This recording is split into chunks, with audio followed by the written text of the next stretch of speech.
Hi friends, welcome back to Naveen channel.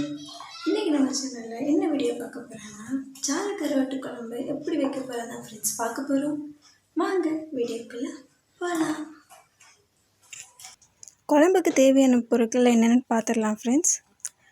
ஒரு தக்காளி, வெங்காயம், கத்திரிக்காய், 2 உருளைக்கிழங்கு, ஒரு பச்சை மிளகாய், அரைக்கிறதுக்கு தேங்காய் எடுத்துருக்கேன் ஃப்ரெண்ட்ஸ். அப்புறம் சால கருவாடு.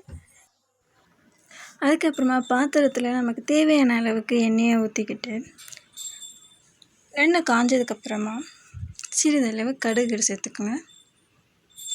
கடுகு நல்லா பொரிஞ்சதுக்கப்புறமா கொஞ்சம் வெந்தயமும் சேர்த்துக்கோங்க.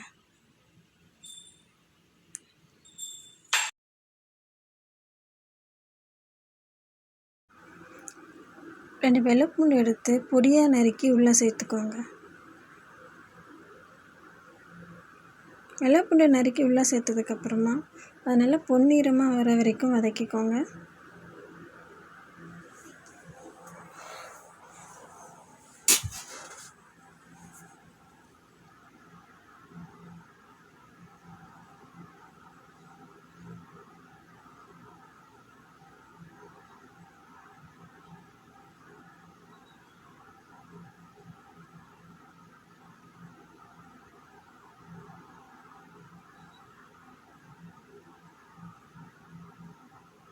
வதக்கினதுக்கப்புறமா பொடியை நறுக்கி வச்சுருக்க வெங்காயத்தையும் உள்ளே சேர்த்துக்கோங்க.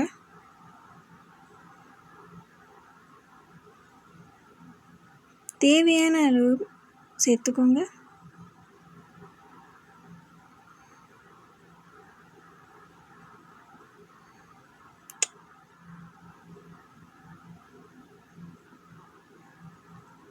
நறுக்கி வெங்காயத்தை சேர்த்ததுக்கப்புறம் அதை நல்லா வதக்கிக்கோங்க.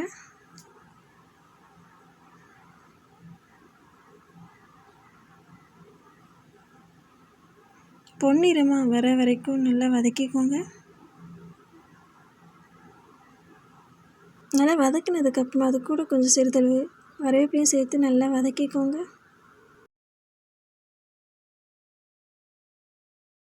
நல்லா வதக்கினதுக்கப்புறமா பச்சை மிளகாயும் சேர்த்துக்கோங்க. அது கூட பச்சை மிளகாயும் அதோடு சேர்த்து நல்லா வதக்கிக்கோங்க. பச்சை மிளகாய் வதங்கினதுக்கப்புறம் தக்காளியும் வதக்கிக்கோங்க.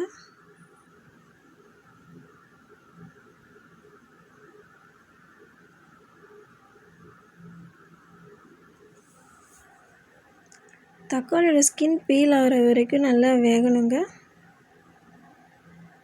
உப்பு இப்போ எதுவும் சேர்க்க வேண்டாம்.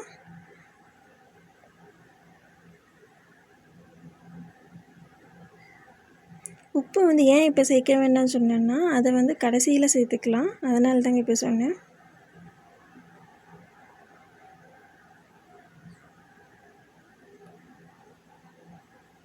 தக்காளி நல்லா வதங்கட்டுங்க. அது வரைக்கும்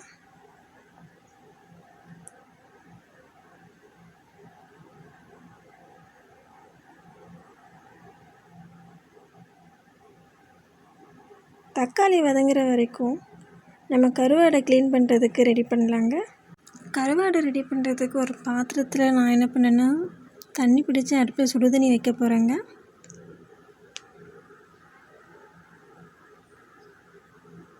இந்த சுடுதண்ணியை நல்லா கொதிக்க வச்சுட்டு அதுக்கப்புறம் இறக்கிடுவேங்க.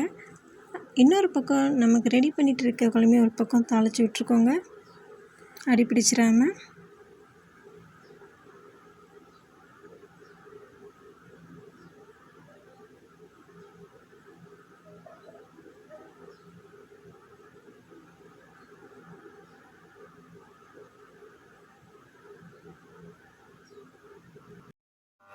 நல்லா வதக்கிக்கோங்க. நல்லா வதக்கினதுக்கப்புறமா இதுக்கு தேவையான மசாலா பொருட்கள் எடுத்துக்கலாங்க. ஃபஸ்ட்டு இதுக்கு நம்ம மஞ்சத்தூள் சேர்த்துக்கலாம். மஞ்சத்தூள் 1/4 டீஸ்பூன் எடுத்துக்கோங்க.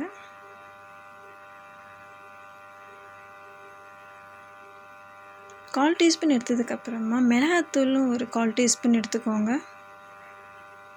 ஃபஸ்ட் டைம் நான் எடுக்கும்போது மிளகாத்தூள் கையிலே வரலைங்க. செகண்ட் டைம் தான் இப்போ எடுத்துகிட்ருக்கேன்.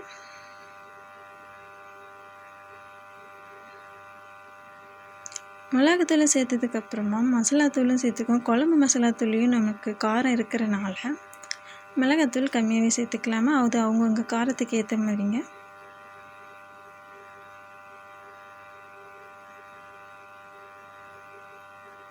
மசாலாலாம் சேர்த்துட்டு நல்லா வதக்கிக்குவோங்க. வதக்கினதுக்கப்புறமா புளி நல்லா ஊற வச்சுருக்கோம்லங்க, அதை கரைச்சி எடுத்துக்கிட்டு அதில் இருக்க வேஸ்டேஜை மட்டும் ரிமூவ் பண்ணிடுங்க.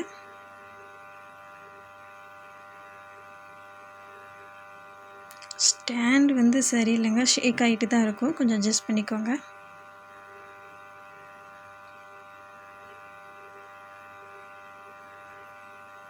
இப்போ நான் சொன்னபடியே புளி கரைசலை அதில் இருக்க வேஸ்டேஜ்லாம் எடுத்து கையில் ரிமூவ் பண்ணிக்கலாம். அதுக்கப்புறம் இந்த புளி தண்ணியை நம்ம அந்த மசாலாலே ஊற்றிக்கலாங்க. புளி தண்ணி ஊற்றுனதுக்கப்புறமா அதை நல்லா மிக்ஸ் பண்ணி விட்டுருக்கலாம். நல்லா புளி தண்ணி ஊற்றுனதுக்கப்புறமா அதை நல்லா கொதிக்க விட்டோன்னா இந்த மாதிரி கிரேவி பெஸ்டன்ஸில் கிடைக்குங்க. இதுக்கப்புறம் நம்ம கட் பண்ணி வச்சுருக்கிற காய்கறிகள்லாம் எடுத்து உள்ளே சேர்த்துக்கலாம். கத்திரிக்காய் உருளைக்கிழங்கு தாங்க எடுத்துருக்கேன், நீங்கள் தேவைப்பட்டால் முருங்கைக்காவும் எடுத்துக்கலாங்க. இப்போ கட் பண்ணி வச்சுருக்க காயை உள்ளே போட்டுக்கிட்டு வதக்கிடுவோங்க. நல்லா ஈவனாக வதக்கி விட்ருவோம்.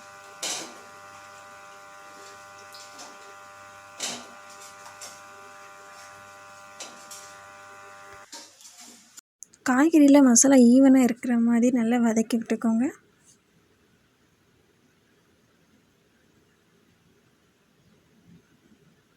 அப்போ தான் மசாலாவும் காய்கறிகளும் இன்னும் நல்லா அப்சர்வ் ஆகும்.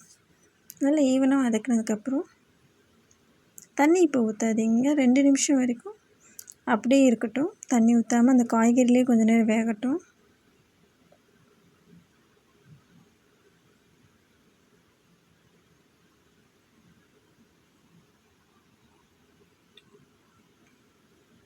இன்னும் 2 நிமிஷம் ஆனதுக்கப்புறமா தேவையான அளவு தண்ணி ஊற்றிக்கோங்க.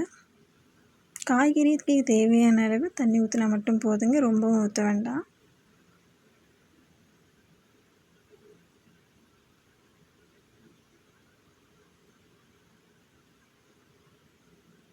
தேவையான அளவு தண்ணி ஊற்றினதுக்கப்புறமா நல்லா வதக்கியும் விட்டுக்கோங்க.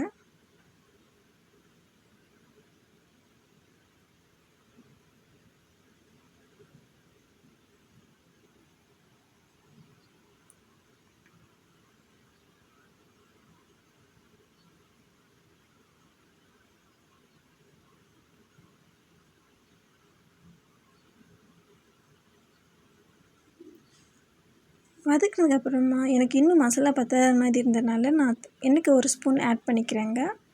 உங்களுக்கு எப்படின்னு பார்த்து நீங்களும் ஆட் பண்ணிக்கோங்க. உங்களுக்கு அதுவே சரி, இன்னும் எவ்வளோ நீங்கள் சேர்க்குறீங்களோ அதுவே கரெக்டாக இருந்தால் நீங்கள் லீவ் அப்படியே பண்ணிக்கலாம்.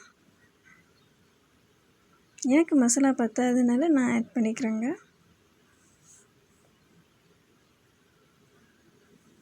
குழம்பு கொதிக்கிற வரைக்கும் நம்ம முன்னாடியே எடுத்து வச்ச கருவாட்டையும் ஓரமாக எடுத்து க்ளீன் பண்ணி ஓரமாக வச்சுருக்கோங்க. அப்புறம் மசாலாவுக்கு அரைச்சிக்க தேவையான மசாலா பொருட்கள் சொல்லியிருந்தேன் இல்லைங்க, தேங்காய், வெங்காயம் இதெல்லாம் இருக்குங்க. இது மசாலாவுக்கு போட்டு அரைச்சிடலாம். இது கூட நம்ம பெருஞ்சீரகம் சேர்த்தா இன்னும் கொஞ்சம் வாசனமாகவும் இருக்கும், சுவையும் டிஃப்ரெண்ட்டாக இருக்குங்க. நீங்களும் ட்ரை பண்ணி பாருங்கள். நான் இதை முட்டை குழம்புக்கும் யூஸ் பண்ணிப்போங்க. இது நல்ல ருசியாகவும் இருக்கும், வாசனையாகவும் இருக்குங்க. இன்னும் இப்போது குழம்பு நல்லா கொதிச்சிட்டுங்க, காய்கறியும் நல்லா முக்கால் வேக்காட்டில் வெந்துட்டுங்க.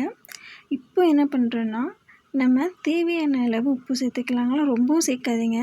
ஏன்னா கருவாட்டிலையும் உப்பு இருக்கிறதுனால கொஞ்சம் கொஞ்சமாக சேர்த்துக்கா போதும். எனக்கு ரொம்பவும் சேர்த்துக்கிட்டா கருவாட்டிலையும் உப்பு இருந்தால் ரொம்ப உப்பாகிடுங்க, வத்த உப்பாகிடும், அப்புறம் சாப்பிட முடியாமல் போயிடும். நல்லா கொஞ்சமாக சேர்த்துக்கோங்க ஃபஸ்ட்டு.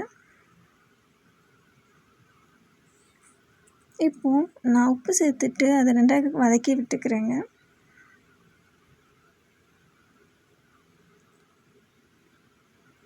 நல்லா வதக்கி விட்டுடுறேன். நல்லா கொதித்ததுக்கப்புறமா நம்ம அரைச்சி வச்ச தேங்காய் துருவிலையும் இதுக்குள்ள ஒன்றா சேர்த்துக்கலாங்க. தேங்காய், வெங்காயம், பெருஞ்சீரகம் இதெல்லாம் சேர்த்துக்கிட்டு அரைச்சோம் இல்லைங்க, அதை இப்போது நம்ம குழம்பு கூட சேர்த்துக்கலாம். சேர்த்ததுக்கப்புறமா ஜாரில் இருக்கிற எக்ஸாஸ் தேங்காய் துருவில் இருக்கிற மசாலா அதையும் நம்ம கையில் வச்சு நான் லைட்டாக பிளெண்ட் பண்ணி அதையும் நான் குழம்போட சேர்த்துக்க போகிறேங்க.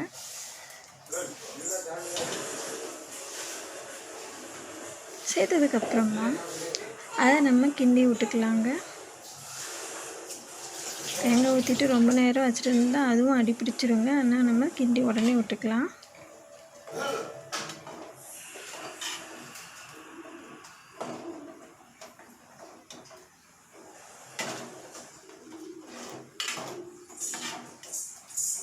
நல்லா கிண்டினதுக்கப்புறமா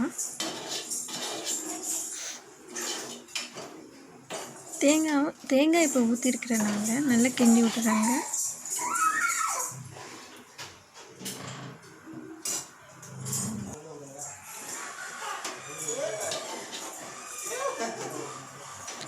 அடி பிடிக்காமல் இருக்கிறதுக்காக நம்ம திரும்பவும் கிண்டி விட்டுட்ருக்கேங்க. தேங்காய் ஊற்றுறதுனால கொஞ்சம் நம்ம அப்பப்போ கிண்டி விட்டுக்கிட்டே இருக்குதாங்க இருக்கணும்.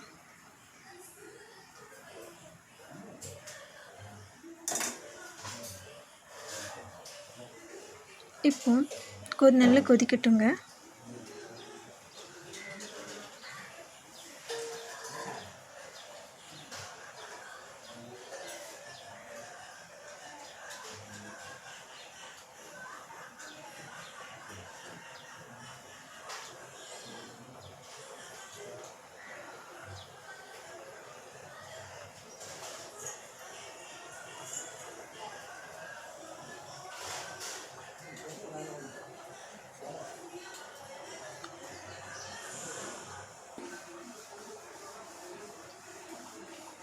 இப்போ குழம்பு நல்லா கொதித்து வந்ததுக்கப்புறமா நம்ம உப்பு எல்லாம் சரியாக இருக்கான்னு பார்த்துக்கலாங்க.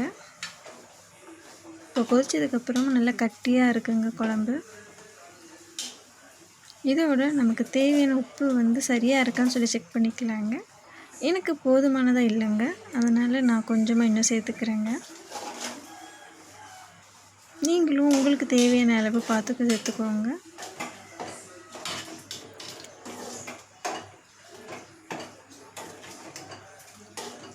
உப்பு நல்லா போட்டதுக்கப்புறமா நல்லா ஈவனாக எல்லா சைடையும் கிண்டி விட்டுக்கோங்க.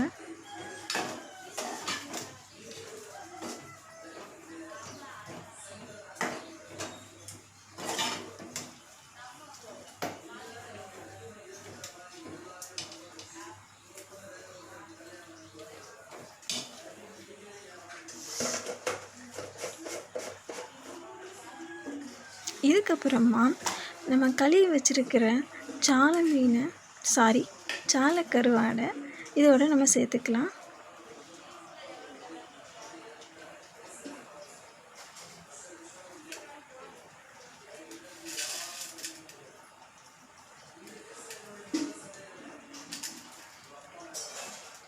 சாலை கருவாடை இதுக்குள்ளே உள்ளேயும் சேர்த்துக்கிட்டதுக்கப்புறமா கரண்டியை வச்சு நம்ம ரொம்பவும் கிண்டக்கூடாதுங்க.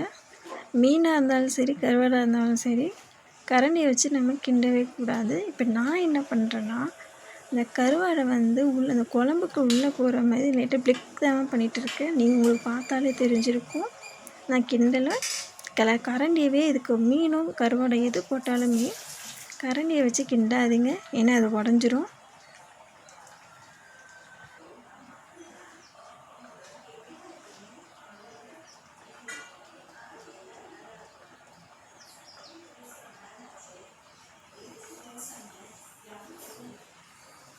இப்போ கருவாடும் போட்டதுக்கப்புறம் நல்லா கொதித்ததுக்கப்புறமா மேலே கொஞ்சம் கருவேப்பிலையும் தூவி விட்டுக்கோங்க.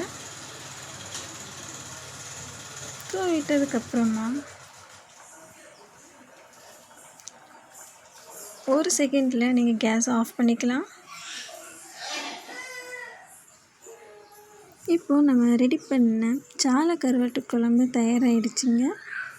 பார்த்துங்க எவ்வளோ கலர்ஃபுல்லாக எப்படி இருக்குன்னு. இந்த வீடியோ உங்களுக்கு பிடிச்சிருந்தா மறக்காமல் ஷேர் பண்ணுங்கள், லைக் பண்ணுங்கள், கமெண்ட் பண்ணுங்கள். நெக்ஸ்ட் வீடியோவில் பார்க்கலாம். பாய்.